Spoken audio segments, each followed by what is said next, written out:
want to make a YouTube on the Walther LP53 1.77 caliber air pistol. There's only a couple YouTubes that are out there on this pistol.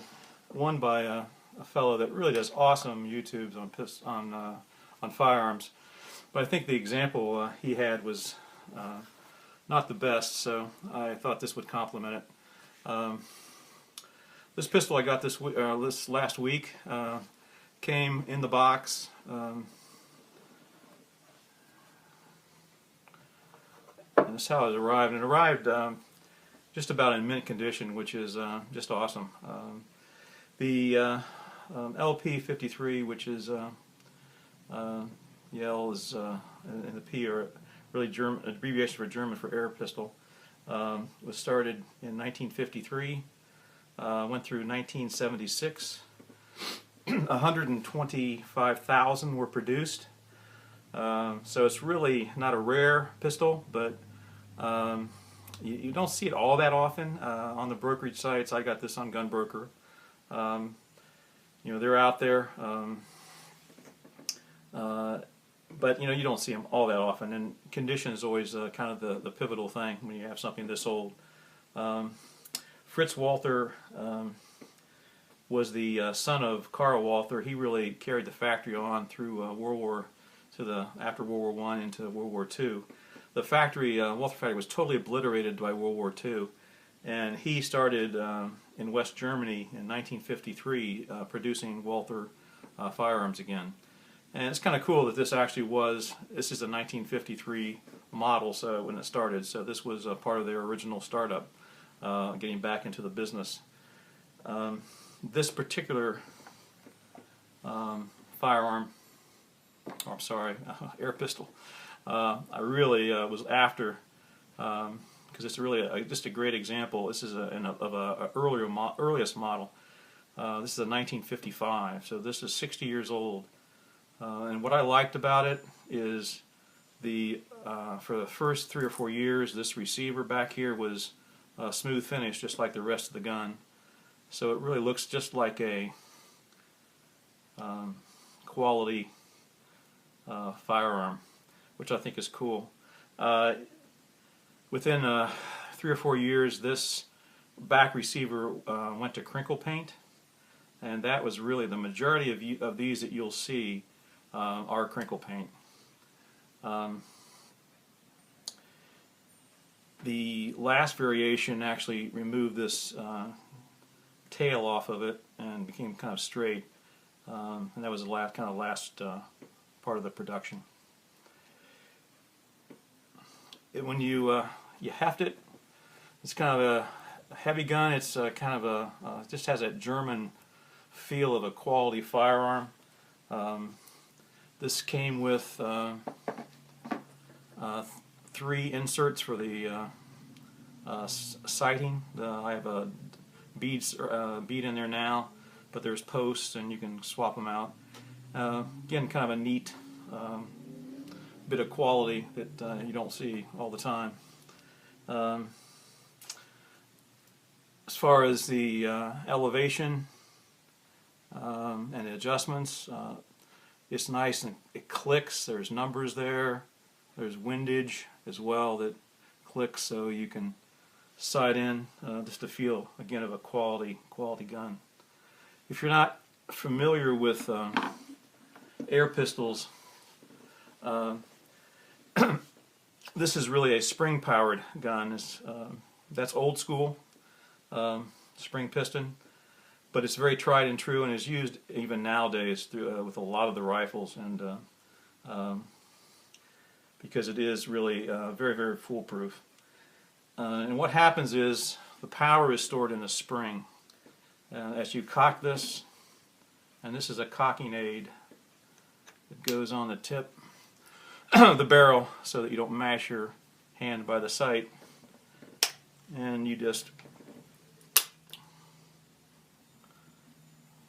break the barrel, and you're driving that spring and compressing it down here.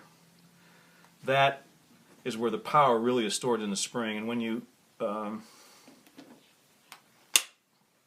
course, here you would put in your pellet, one pellet at a time.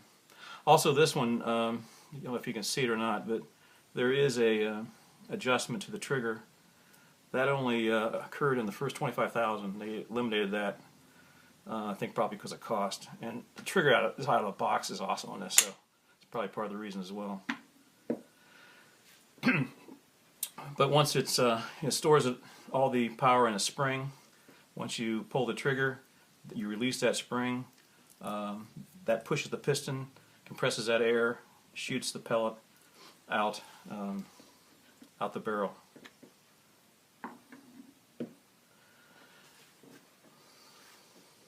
Again, old school. You would now see a lot of guns that have CO2. Pre-charged pneumatics have canisters that have compressed gas in them that you have to pre-charge with chargers and pumps. Probably more accurate because all you have is the release of a tiny amount of gas, so there's no real feel of that.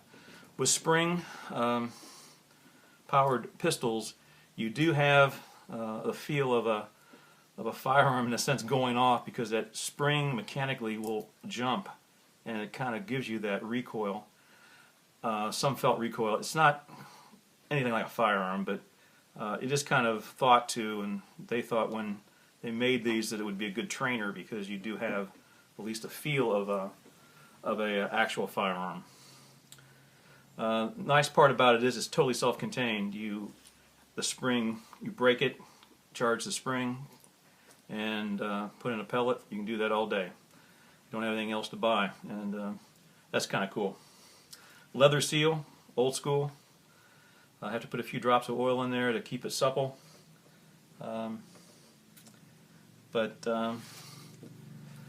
did do a crony test when I first got it last week, and I was very surprised because it came in about 405, which is really the high end of what these should produce as far as speed.